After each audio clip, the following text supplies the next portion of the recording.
fishing with multiple times in Alaska, and we spent quite a bit of time together. We are going to be talking about his new book today, Fast This Way, a really unique topic. I've heard a lot of buzz about it, but never personally really dug into fasting. What is it? Why is it? And we'll dig into that today. But I'm going to give you a brief bio of my friend Dave Asprey.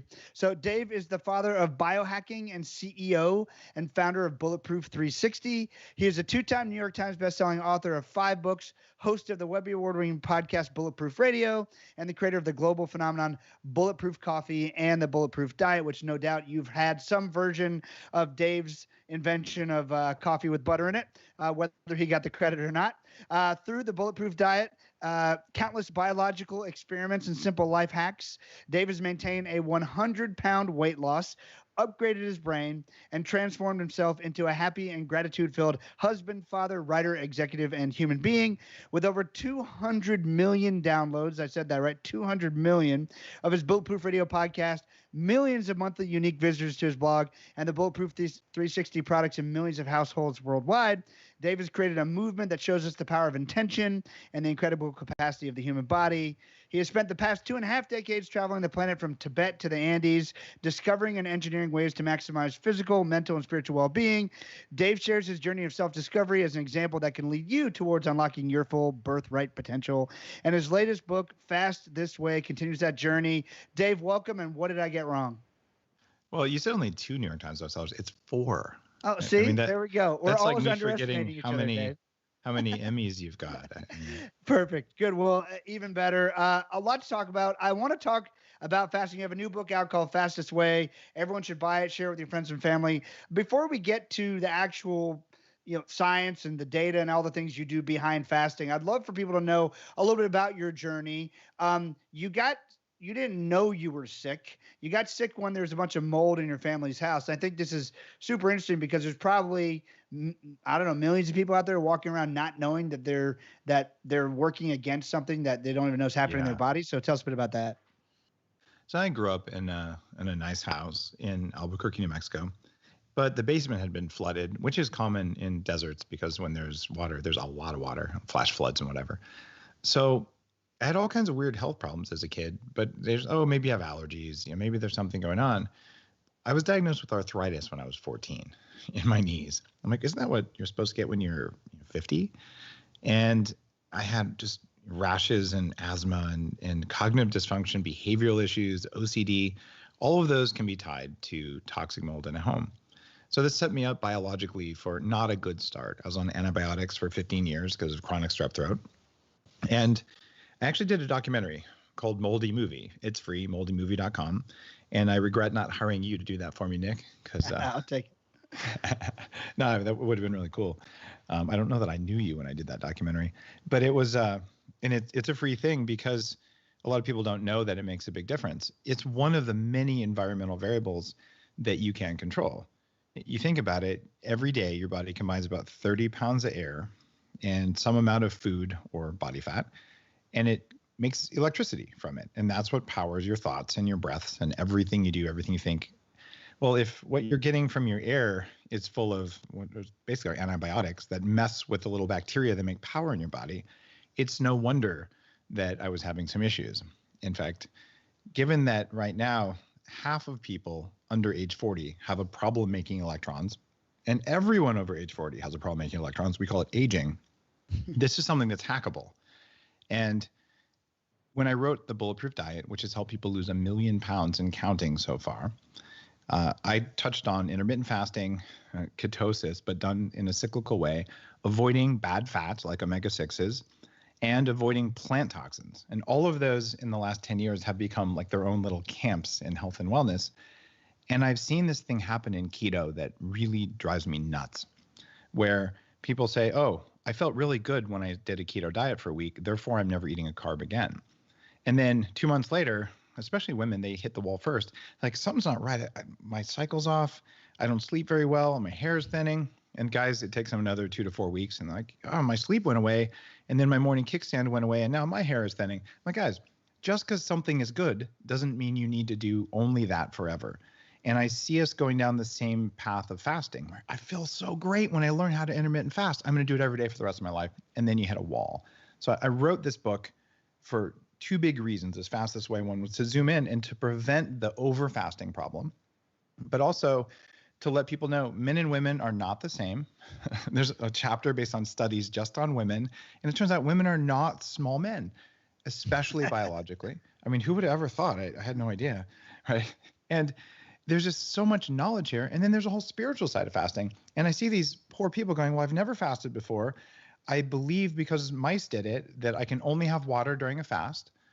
Therefore, I'm going to wake up. I'm going to have kids bouncing around the house. I'm going to try and focus on my job. It's a high stress time. I'm going to add stress by only having water during my fast.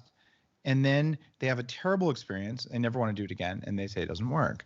But there's ways to fast without feeling pain. And when you do this right, it's the highest return on investment thing anyone can do. So I'm like, all right, of all the things I could write about, fasting is the hardest. It seems like a bad idea. Why would I want to not eat? Like, it's the hardest thing you could ever sell. But when you look at the idea of like, if you walked into a bank and you don't have an account there, but like, oh, hey, here's some money. You're like, I didn't have to make a deposit. Like, oh no. And we'll give you interest on that money later. Oh, and then come back in a year and we'll give you more interest. And you're like, this is the best deal ever. But you didn't spend money, time, or energy on breakfast. So you had more energy that morning, not less. You didn't think about food as much. And then later you don't get insulin resistance and diabetes and all that. Where did you lose? Like, there's no losing with fasting. It's epic. And that's why I want to write a book about it. Very cool. So what was your first experience with the fasting? But by the way, the thing, I love what you talked about there. I use an analogy all the time. When people learn of something new, they usually step one is disbelief. When they realize it works, they're like, everything cold turkey.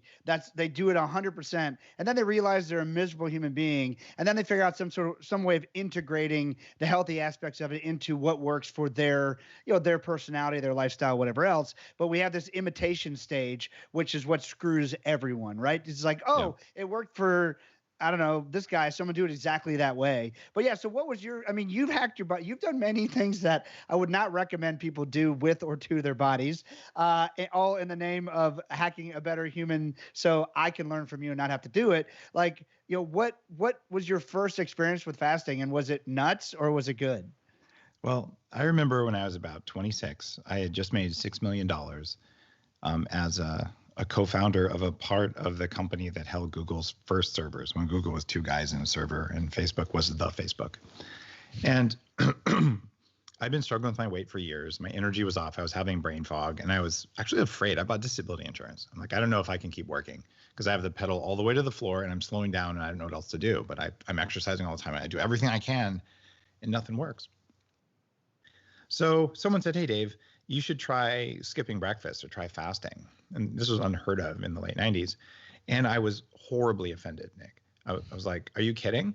If I don't eat 6 times a day, my body will go into starvation mode, right? And then I'll get fatter because I know I read it in Reader's Digest. It must be true. But then the real thing was, I know that I will get hypoglycemia. And so I'm going to act like an even bigger jerk if I don't eat. So it's like I'm going to eat every couple hours, especially during the day, to keep my energy up. And I had believed this was healthy, and I believed if I didn't do it, that I would totally devolve into an angry person, which was actually real. And so that was my first experience with fasting, where I was like, F that. I'm not going to do it because it's a bad idea. And you fast forward, and I'd read the research. I'd done a lot of stuff. And I thought, maybe I'm open to this. But I also knew that I'd probably act like a jerk. So this is right before I started writing Bulletproof, right before I put together the Bulletproof Diet. I hired a shaman to bring me to the desert, put me in a cave where there's no people and no food for anywhere around me. And I just spend 4 days. Then I can completely lose it. And all I'm going to do is yell at, the lizards,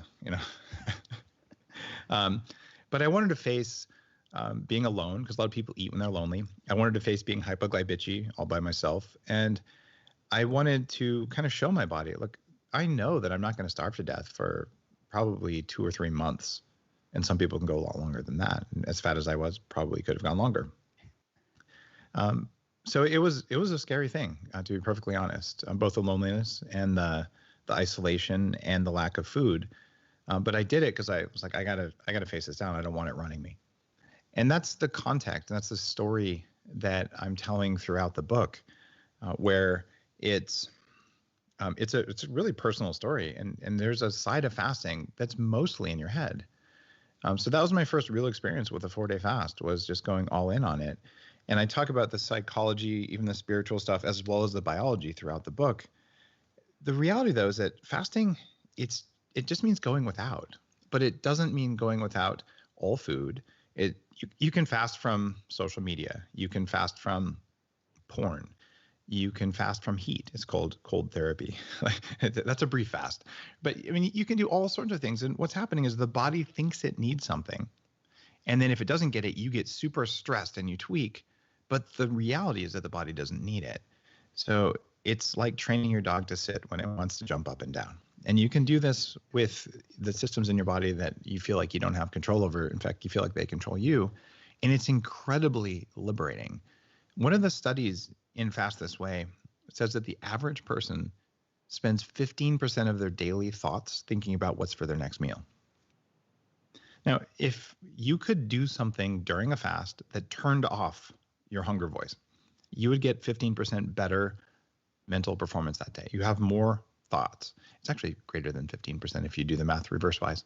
But basically, you get a massive cognitive upgrade just from that. So then how do you take something that sounds painful and unattractive and then show people you can do it?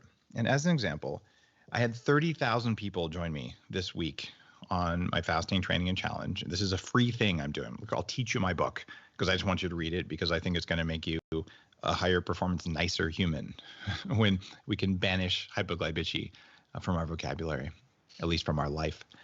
And so of that, the comments that I've gotten just recently are, I didn't think I could go 24 hours without food, but I did it and I feel better than I have in years. This is why it's worth writing a book about it. And by the way, if you go to fastthisway.com, you can sign up and do the 2-week thing where I teach you all the fasting hacks. I'm not trying to sell anything. I just want people to have the knowledge because it matters. Very good. So yeah, again, make sure you get the book Fast This Way. Dave's sharing lots of knowledge bombs, but this is something that will help. That's why he wrote the book. It will help many people. Now, Dave, one of the things I thought was really interesting too, you bring up in the book, is that first of all, yeah, fasting is just going without for a bit. You say that every major religion has some form of fasting, which I think is fascinating as well, which we can cover in a second. But also, it sounds like, when you start talking about like your body tweaking and stuff, I mean, it very much sounds like an addictive response to me, like the response of an addict. Is it, are we addicted to our food, our routines? Like, what's the parallel there?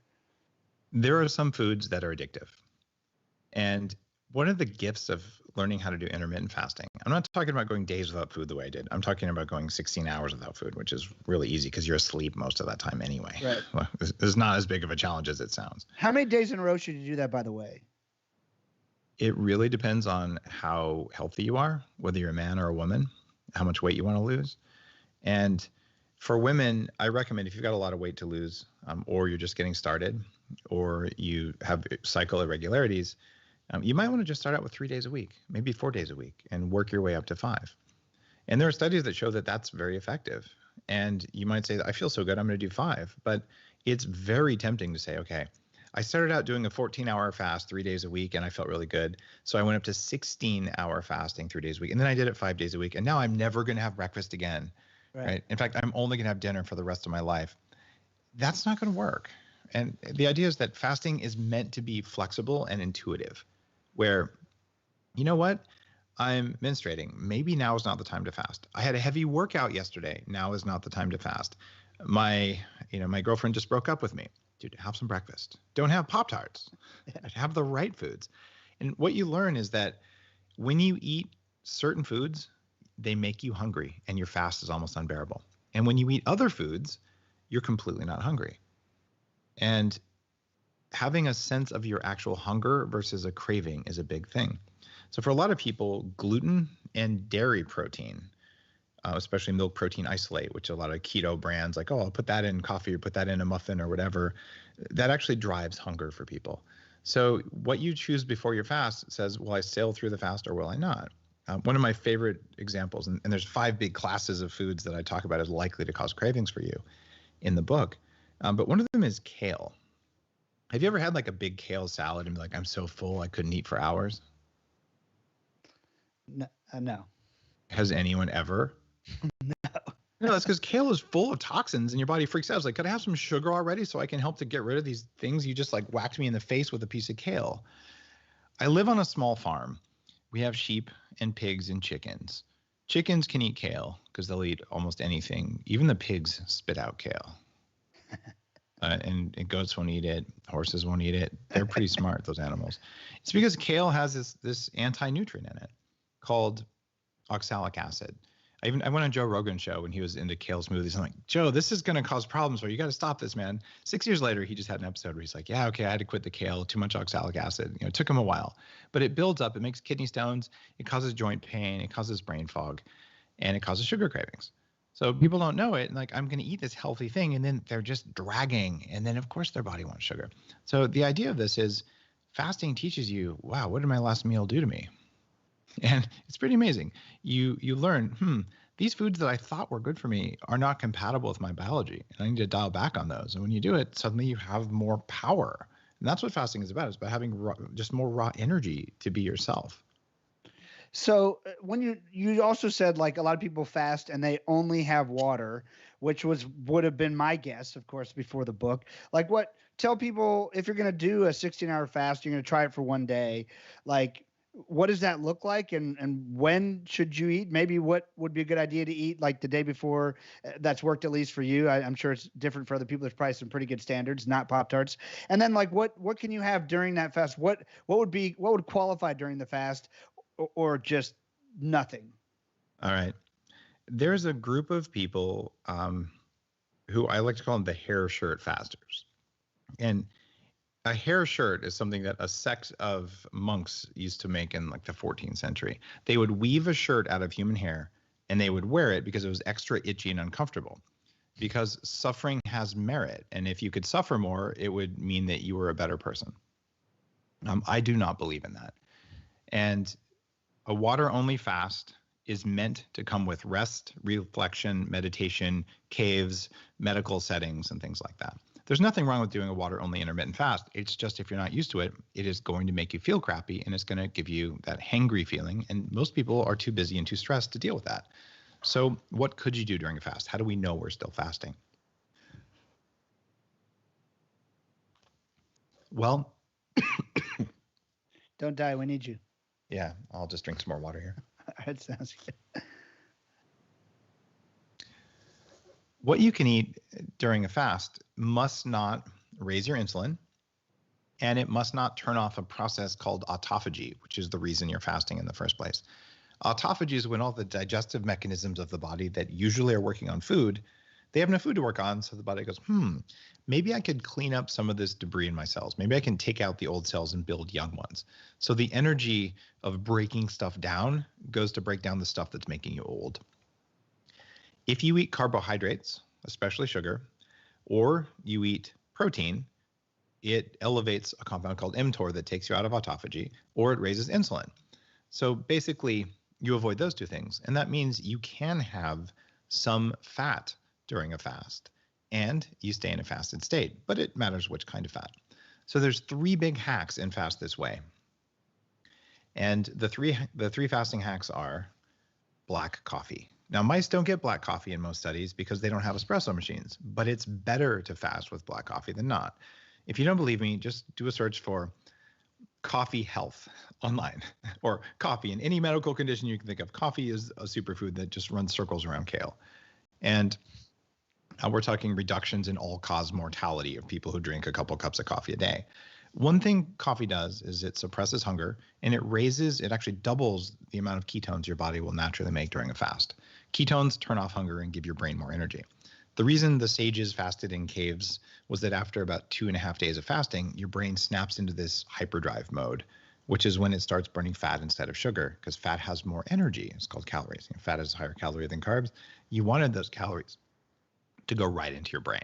So it's a very powerful thing. You can do that in the morning. Second thing you do, I'm pretty famous for it, is bulletproof coffee. I'm not trying to get people to drink more bulletproof coffee.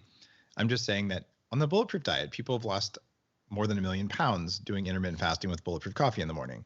The reason it works is that butter changes the chemistry of the water in the coffee, so you can more easily use the water to make energy. And the MCT oil that's an ingredient in bulletproof coffee quadruples ketone production.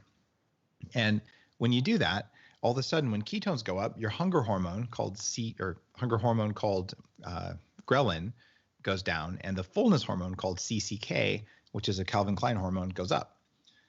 And when you get that, you're like, wait a minute, I drank this coffee with a small amount of butter, it doesn't have to be a lot, and some MCT oil, and I drink it, and all of a sudden, like, I don't think about food anymore. The voice in my head is gone. Tacos are not front of mind. People put donuts in front of me, and instead of using my willpower, I'm like, I'm just not hungry. I couldn't eat a donut if I wanted to. That's how to fast. Like, that's awesome.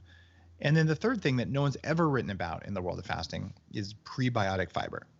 This is fiber that you can't digest that feeds the good gut bacteria in your gut. You put those three things in your body in the morning, and you can put them all in coffee if you want to, or you can have them however you want to do it. Man, you have no thoughts about food. You stay down autophagy, and you build a flexible metabolism. You do this over time. After a few months, I could do it on black coffee. I could do it on water. But you actually change your metabolism, but you did it without suffering, without hunger. And the feedback from people is amazing because instead of struggling, they're just kind of cruising through a fast. This is all great info. So let's talk about for a second. You've already talked about some of it, but I think it's just, I love the way it's articulated in the book. Like, what is fasting and what is it not? Because I think there's even more myths between, I mean, we talked about sort of a basic one, like basically put nothing or nothing other than water in your body. But what is fasting and what is it not? Well, there are people saying I'm going on a juice fast. I'm like, you're having a ton of sugar. You're like drinking fruit juice and maple syrup all day long. Technically, it is a fast. It's just not a fast that turns on autophagy or has those metabolic benefits, but you're fasting from anything but that. The keto diet is fasting from carbs. The vegan diet is fasting from animal products. That's also probably not going to end well for you. I was a raw vegan for quite a while till it made me really sick, like it has millions of other people, just to point that out there. All right. So like, okay, it just means that in fact, eating healthier means fasting from junk food. That's all fasting is. I decided to go without something that my body thought I needed. And I tell you, when you quit junk food, you're going to crave that stuff like a lot for about 3 days because it has stuff in it that directly causes cravings. And after 3 days, when you figure out what those craving inducing things are, you cut those out. Like, oh, like I'm much calmer. I'm better off than I was before. And that's the mindset you want to get. Dig it. I loved reading this too, and that why calories in, calories out doesn't work. I mean, that's a myth that myself and many people have bought into for an awful long time. Tell us about your experiment with that to prove that this doesn't work. Well, I believed really strongly in the calories thing. So when I was in my 20s, I said, all right, this 300 pounds is unacceptable. I'm going to work out 6 days a week, an hour and a half a day, half weights, half cardio. I'm going to eat a low fat, low calorie diet. And I'm going to do it even if I'm tired, even if it's finals, it doesn't matter. Most important priority in my life is I'm going to go to the gym. So after 18 months, I still had a 46-inch waist and I still weighed 300 pounds. I could max out all but 2 of the machines at the gym. I was strong, but I did not lose any weight. And I was so frustrated. And I was having the chicken salad with no chicken and no dressing at the fast food place. My friends were eating French fries and cheeseburgers. And I just thought to myself, wait a minute, I work out more than all my friends combined. And I eat less than any of them. And I'm twice as tall as most of them. Maybe it's not me. Maybe it's not that I had too much lettuce. Maybe it just doesn't work. And I realized later as I started working on different diets and trying things out, I had just been misled. About 10% of how you look is your exercise. The rest of it is what you put on your plate. And to show, before I published the Bulletproof Diet, I did a lot of experimenting, years of this, working as an anti-aging nonprofit chairman and meeting all the people in the field and really going deep on the biology. And I said, all right, I'm fully convinced that calories are a joke. This just isn't how the human body works. So I went on a special diet to prove it to myself in my very tiny blog. I ate 4,500 plus calories a day. I cut my sleep to less than 5 hours no matter what, and I stopped exercising. Now I was going to do this for a month, and I was going to gain 3 pounds. And then I was going to say, according to calories math, I should have gained 20 pounds. Guys, something's wrong in the equation here. What happened was I actually lost weight. And I did it for about 6 months plus. Not good to eat more calories than you need, but the fact that I could lose and then maintain weight on a stupidly high amount of calories was just an example, an extreme example that the calories thing doesn't work.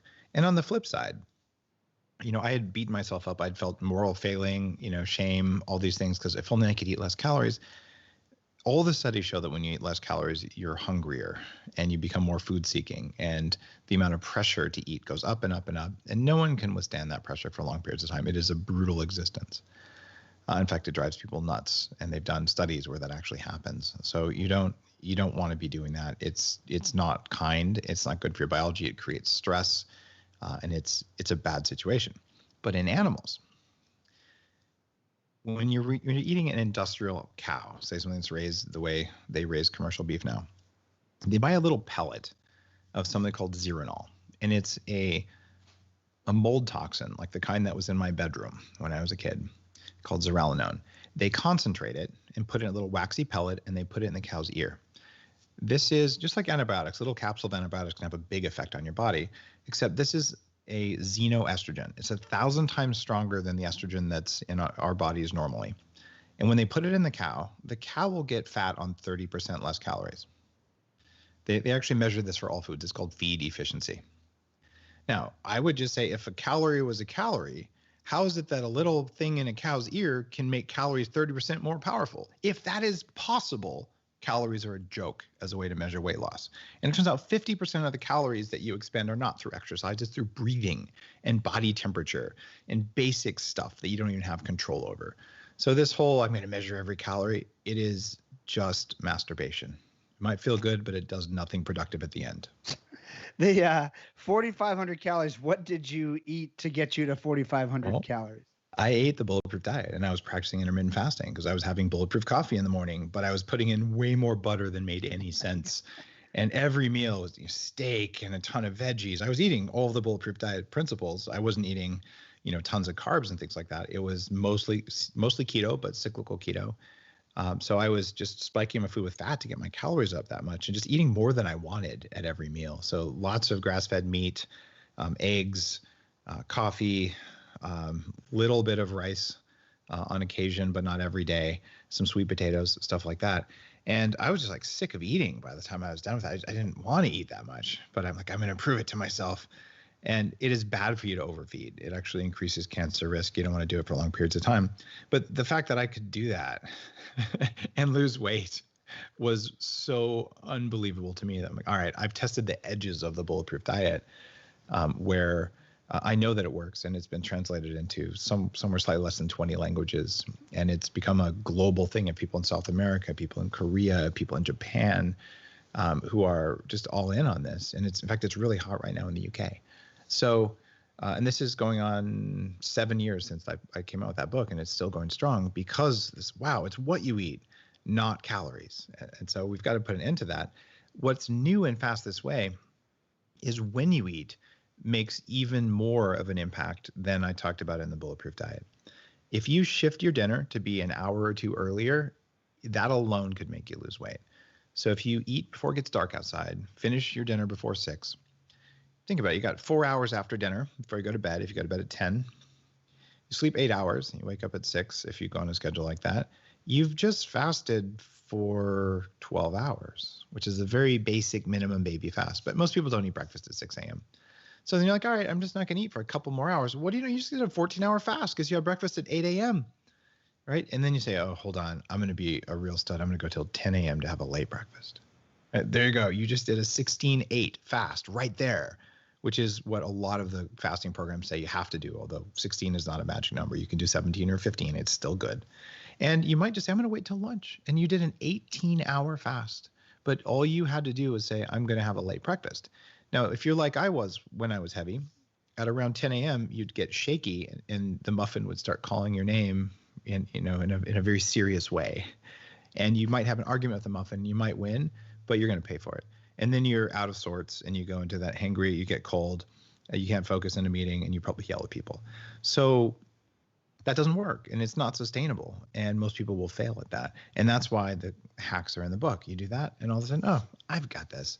and you just don't think about food. You've got more energy than you did before, and you just go through till lunch. But here's the difference. Most people listening to this right now, around 11 o'clock, you're saying, man, what are we going to have for lunch? What is that going to be? And you're like thinking about it, like there's a pull. When you turn off hunger the way I'm talking about, especially after you've done it for a week or two, lunch feels like this. Oh, it's noon. I guess I could eat.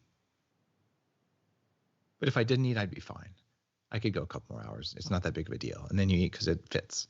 That's what hunger is. The other stuff is actually a craving. How much of the story in your head is actually harder than the actual act of this? So most of us have lived our entire lives being excited about what's for lunch or what's for dinner. And how many people are like, oh, that's an important part of my life. I don't want to do that. I mean, how much is this internal story affecting that? Well, it's a very big deal because we've been told if we don't have 3 meals a day, we'll starve. And in our biology, and I write about this in the book, there's this fascinating algorithm that keeps all animals and all even bacteria alive. And it is actually run inside the bacteria that are the power plants, the mitochondria in our body. And it goes like this. Keep in mind, if you're a bacteria, you have no brain. You have just a few things you can do. And you have to do them repeatedly, otherwise your species will die out. So all life does this, whether it's single-celled or a tree or an animal. Step 1. Run away from, kill, or hide from scary things. That's fear, and it's the first of the F words, and it gets 10 times more focus than you need. Like if something's scary, it takes everything away from all your other rational thought. Like that's front and center. The second thing that all life has to do is eat everything, because famines have killed a lot of us. So we have fear, then we have feeding, right? And so if fear is a 10x, feeding is a 5x. There's a third thing that all life has to do to stay around on the planet all the time. That's also an F word, Nick. Yes. What F word is that? We got it. Fertility. That's what you were thinking, right? Yes. Are you blushing? That's great. So yeah, it's fertility. And that gets about 3 times more attention than it really needs. And it's because the little bacteria who are the puppet masters of your behavior, they don't understand that there's billions of people on the planet and that if you don't reproduce, it doesn't matter. Because from their perspective, it really matters because you might be the last animal on Earth. And it's really important that you do that. Now, I got to ask you, have you ever done something you're ashamed of that's not coming from one of those 3 drives? Probably not. I don't know anyone who has. Everything you've procrastinated against, every date that you know you shouldn't have gone on, but you did anyway, every time you ate 3 pizzas, all of that stuff came from ancient bacterial motivations that are built into your tissues. And the bad news is those mitochondria that drive that, they get to make the decision before you get to think about it. And if you don't believe that, most people have leaned against a hot stove and then you pull your hand away real quick and good thing I pulled my hand away, except you didn't decide to pull your hand away. Your hand pulled itself away and then you took credit for it. Well, how many times does that same voice say, eat the donut, and then you eat the donut and you take credit for it? It takes over to keep you alive. And it's fascinating how the biology of that works. So when we talk about fasting, how much of it's in your head, that network of ancient bacteria, they're in your head, but they're in all of the tissues in your body, except your red blood cells, surprisingly. So they're everywhere, and they're watching the environment. Is there food? Is there light? Is it cold? Is it warm? Is there a threat? And they're doing their best to make energy, neurotransmitters, and hormones that are going to make you most likely to survive as if you weren't in there. And fasting, man, it pushes their buttons big time until you train them to just, you know what, guys, you're going to have to deal with the fact that sometimes I don't have breakfast. And then they whine about it a little bit, which you feel as hunger and anxiety maybe. And they go, all right, fine. We will take all the weak mitochondria that were relying on regular sugar infusions and we will kill them. And we will grow young, fresh, new ones who can digest fat and can make more energy and are more resilient. And because they're not just environmental sensors, but they're power plants, you just upgraded your power production permanently. And when you do the things I talk about and fast this way, even for a few months with the fasting hacks, you have biological resilience. You can make better use of air and food for everything you do, including your immune function, including fighting pre-cancer cells, including showing up in your life in a way that you wanted to instead of acting, like you wish you hadn't acted in your last board meeting or last meeting with your boss or last time your kids yelled at you, whatever the stressor was. So this is about telling your body, you better be able to turn on power on demand in a new way. And the voice in your head, though, it's coming from there. In the book Fast This Way, again, everyone check out the book. It's brand new and you're gonna love it. This is just some of the info that's in that book. You talk about the stages of fasting. Stage one being a 16-8 intermittent fast, which is 16 hours not eating, 8 hours eating. Could you walk us through those different stages so people know where to begin? Sure. If you start with the basic 16-8 fast, that's where most of the benefits of fasting kick in at 16 hours. However, if you're just getting started, 12 hours has some benefits. It's much better than eating, going 8 hours without food. 12 hours is better, and you can work your way up to 16 if you need to. And you get additional benefits when you go beyond 24 hours. And 24 hours sounds really big, but think about it like this. You have dinner. You weren't going to eat after dinner anyway. You go to bed. You wake up. Okay, you're already 12 hours into your fast now. And then you say, I'm going to skip breakfast. And then lunchtime comes. You go, oh, wait, I'll wait till dinner. There, you did a 24-hour fast. It's not nearly, you literally skip 2 meals, right? And if instead of like, oh my God, a whole day, no meals, what am I going to do? Like, I'm going to drink some coffee. Even if it's just black coffee, you'll be fine. And if you put the other stuff in there, even better. You just won't even care. It's just not that big of a deal. And your body says, oh, wait, I'm going to have to do that. You get stronger and stronger over time when you do it that way. And then eventually you get to the point where I did yesterday a 24-hour fast, and I only had black coffee because I didn't have time to mix any of the bulletproof stuff in. It just didn't matter. I was too busy on interviews. Right? Where no decline in mental performance, no coldness, no tired, no hangry, no nothing. It's just normal. And it's kind of liberating to have that much power. So 24 hours is where there's one level. And then when you get into longer fast, like 36 hours, you go, how could I ever do that? Well, it's easy. You skipped breakfast and lunch. And then at dinner time, you're like, you know what? If I just skip this one meal, and then you go to sleep and you get another 12 hours and there's your 36-hour fast. So it's easy to kind of trick yourself into it. And of the 30 something thousand people who are doing the fasting training with me right now, we just did a spiritual fast over a weekend where a lot of people went 48 hours without food. And this is a time that when you're going to longer fast like that, where you want to get out a journal, you want to not have kids jumping up and down on you and a spouse, eating pasta in front of you.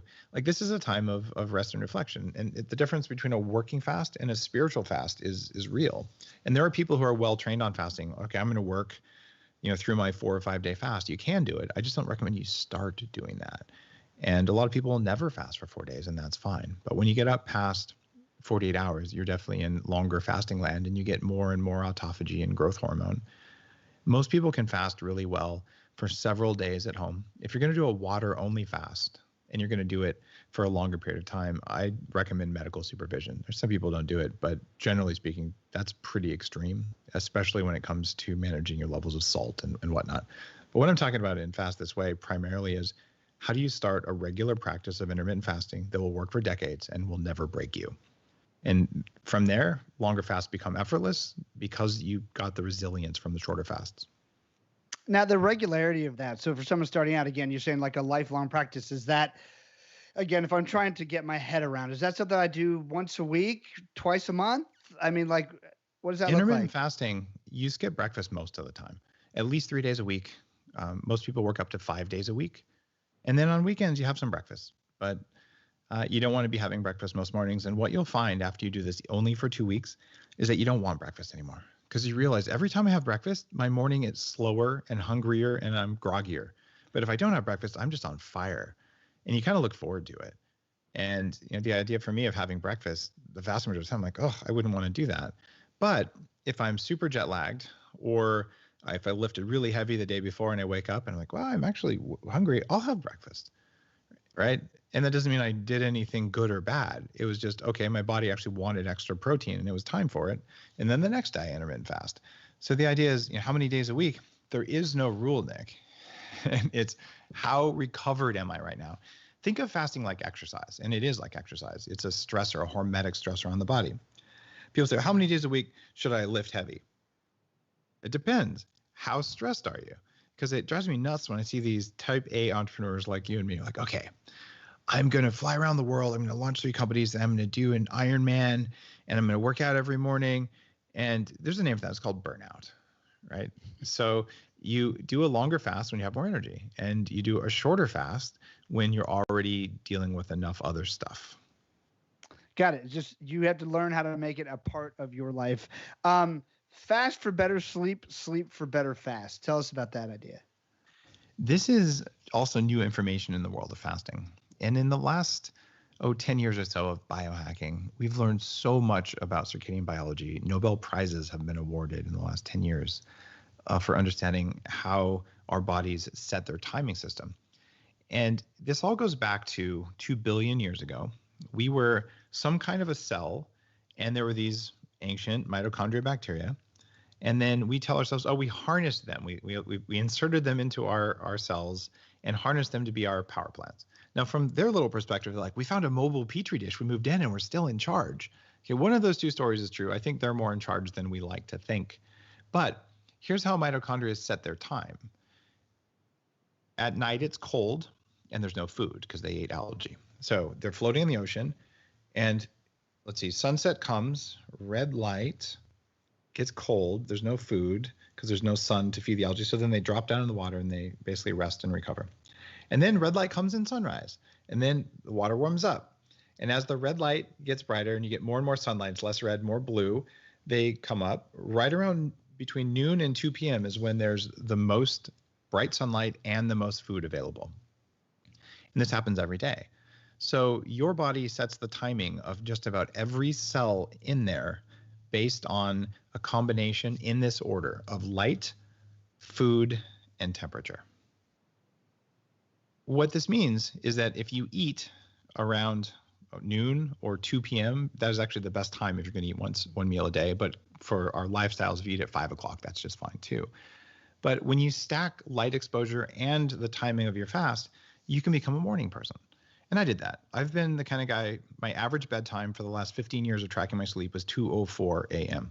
I write my books in the middle of the night. I love the quiet time. That's when all the magic happens for me. I've been like that since I was 10.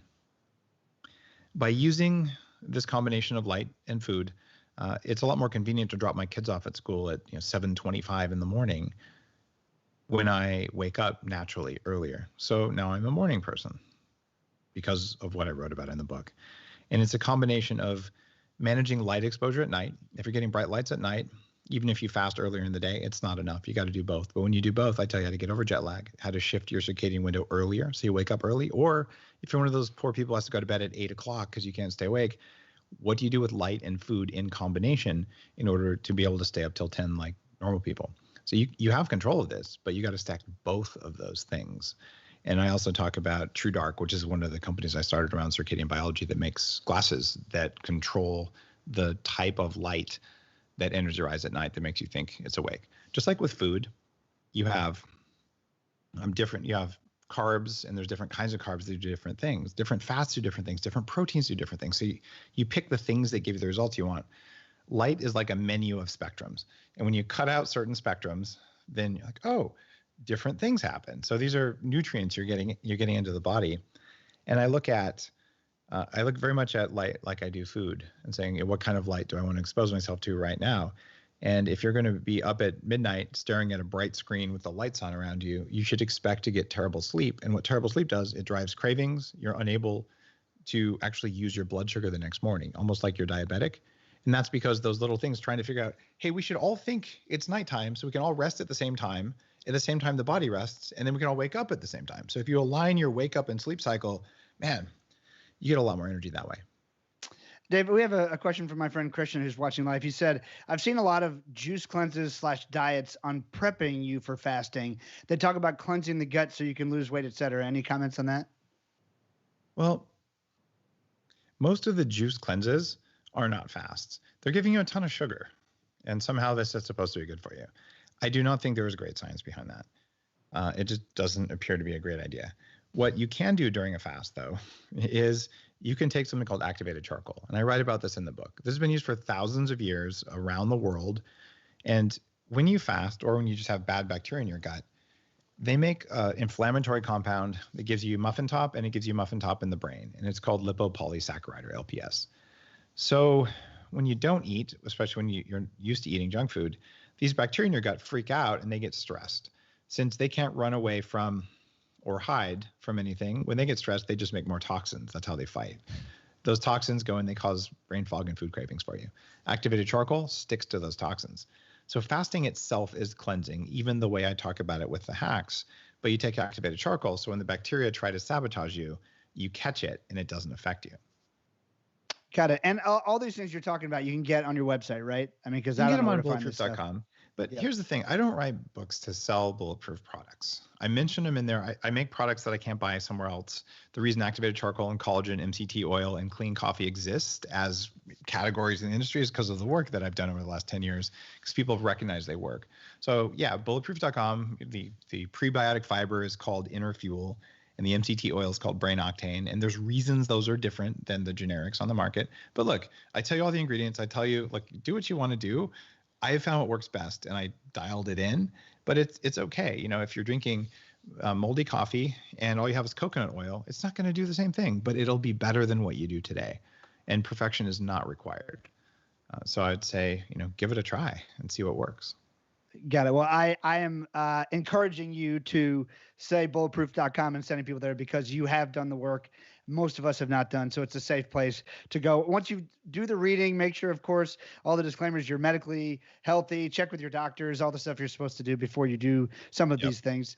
Make sure you are healthy. We have one more question. I think it's an interesting one. Katya is asking. She said she's been living this lifestyle for 3 years and loving it. Thanks for Bulletproof. What's your take on dry fasting? Dry fasting is really interesting. And this is the idea of going up to 3 days, which is pretty extreme, with no food and no water. And this creates a much larger stress on the cells. It also tends to cause the cells to excrete some toxins, increases autophagy even more at the cost of stress. You're not going to feel very good when you do it. I've seen some really powerful results from people who practice it. Most doctors don't recommend it. It may increase kidney stress. In fact, it almost certainly does. But when you rehydrate with really clean water, it's probably cleaning some stuff out of the cells. So it is of benefit, but it is relatively extreme, and it has more medical risks than a water-only fast or an assisted fast, the way I talk about. Perfect. All right. A couple more things. You also talk, I love how you talk about exercise and body image in the book, because most people would fast to get that Hollywood muscle and fitness cover model body.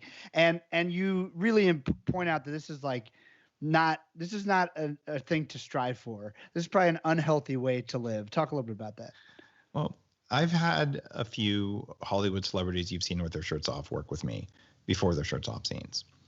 And these are guys who are bulletproof on a regular basis. In fact, a lot of the ripped and shredded guys are on the bulletproof diet, and women. But before they have a shirts off scene, they take diuretics. They fast for a couple of days and they take diuretics, which cause your body to shed extra water. So you see that, incredibly chiseled, lean, ripped, just what the heck's going on there, bodybuilder physique. They feel like garbage when they do it, and they dread those scenes. They're like, oh, I just have to do this. I'm going to get to go eat. Same thing with fitness competitors. I've seen, especially female fitness competitors, so many of them, they're like, I broke my biology. I have a thyroid problem now. I've never looked so good in my life, and I never felt so bad. So the idea of looking like an animal who's been hunted for a couple of weeks, it looks pretty hot. However, it doesn't feel good, and it's not sustainable. So if that's your idea, you are asking yourself to feel like crap all the time so you can look good. And I think I talk about when I went into Men's Health magazine, and in there, I'm guessing I told that story in the book. I can't remember off the top of my head. So I'm a former 300-pound computer hacker. Okay, the least likely thing ever to happen to me is to be in Men's Health, especially with my shirt off. I still have stretch marks when I was fat. So Men's Health is doing a big piece on my company called Upgrade Labs, where we have all the recovery technologies around biohacking in Beverly Hills and in Santa Monica, and soon up here in Victoria, BC. And it created a new industry category around this biohacking thing. And it's been so much fun to do that. So they came and they sent a camera crew. And if Men's Health is going to do a shirts off scene, they tell you ahead of time. And the photographer is like, all right, take your shirt off. It's going to look great in your cryotherapy machine. And I'm like, what the F, man? Like, I know the game, right? And I didn't take diuretics. I didn't do all this fasting stuff. I'm just looking like I do every day. And he's like, just trust me, and we'll try it and we'll see what happens. And all right, so I don't think I have a lot of body image issues left. It took me a long time to realize that I could see my ribs because I never could when I was young. But I'm like, all right, I'm going to take a deep breath. I'm going to do it. And they said, look, if you don't like the pictures, we won't publish them. So there's a picture, a full page picture of me in men's health with my shirt off. And you can like still see the stretch marks, but you can see the abs. And like that was not a fake photo, but the vast majority of what you see are. And if you look at that, I do not look like Wolverine, right? But I look pretty damn good, right? And that's where you can get with intermittent fasting. That's where you can get with things like the bulletproof diet, where you're eating carbs. You're not eating carbs all the time. You have to be keto all the time. But for women saying, look, I want to get that six-pack abs, that is a very, very low body fat that makes abs, not more crunches. And if you have that low of body fat, you're going to be physiologically stressed. We have enough physiological stress. We're socially isolated. There's financial stress. Everyone's wearing masks. You can't even see if they're smiling at you. So we have more stress than we normally do. You don't need the stress of the hunted animal, but you want to feel good and you want to look good in your pants. And you can do that with intermittent fasting, even if you don't eat perfectly. Got it. One of the things, probably my favorite thing from the book, and again, the book is Fast This Way. For those of you just joining us, you need to check it out. Buy it for all of your friends and family. Buy it now for Christmas. For everyone you can think of, like do the good work and buy it and share it. My favorite thing you say is we should also fast from hate. This is a very good idea. Give us a little bit about sort of where our minds are at now with social media and everything coming at us and this concept. If fasting is truly just going without, well, one of the reasons that we keep thinking negative thoughts about ourselves, about other people, about other things, and they run through our heads over and over and over, is that's just our fear response trying to keep us safe. Like, is that dangerous? Is that dangerous? Is that dangerous? And we're wired to do that. So if you can fast from food despite the hunger voice in your head, you can also say for the next 2 hours or 4 hours, you can do it in conjunction with fasting from food if you want to. Say, I'm going to fast from hate. So I'm going to sit down. I'm going to not read news because that'll turn on bad thoughts almost instantly. Probably get off social media and just sit there and be like, all right, can I go a few hours without thinking a bad thought about myself, about another person, or about another thing? And most people, it is the most challenging fast you can do. It's way harder than skipping breakfast. And that's the sort of thing that I'm leading people through on the fasting challenge and fasting training that I'm doing right now. And by the way, it's free. fastthisway.com is where you go to sign up for that. And what you find is, wow, you can clear your mind. You can do that. And if you do it on a regular basis, you become more aware of when those thoughts are popping up, and then you can manage them better. It's the same thing if you skip breakfast on a regular basis. When you feel intense hunger that's abnormal, you're like, oh, well, that's weird. I wonder what I did to cause that. Well, when you go a brief period of time without thinking bad stuff about other people, when you do think bad stuff about other people, it's like, oh, that's interesting. Where'd that come from? And it's actually really good at creating a sense of groundedness and even a sense of safety. Like, wow, how many of those voices in my head should I believe? And the answer is way less than you do. Love it. Fastest Way, the book, bulletproof.com, fastestway.com. Check it all out. Dave Asprey, always great to hang with you. We need to fish again soon. Thank you for your time, and it's been fun. Nick, thanks, brother. I'm looking forward to seeing you in person and doing it up in Alaska where there's lots of wind and we won't be wearing masks because there'll be lots of air. Yeah. Sounds good, man. Take care. Thanks for joining us. Take care. See you guys next time on Nanton.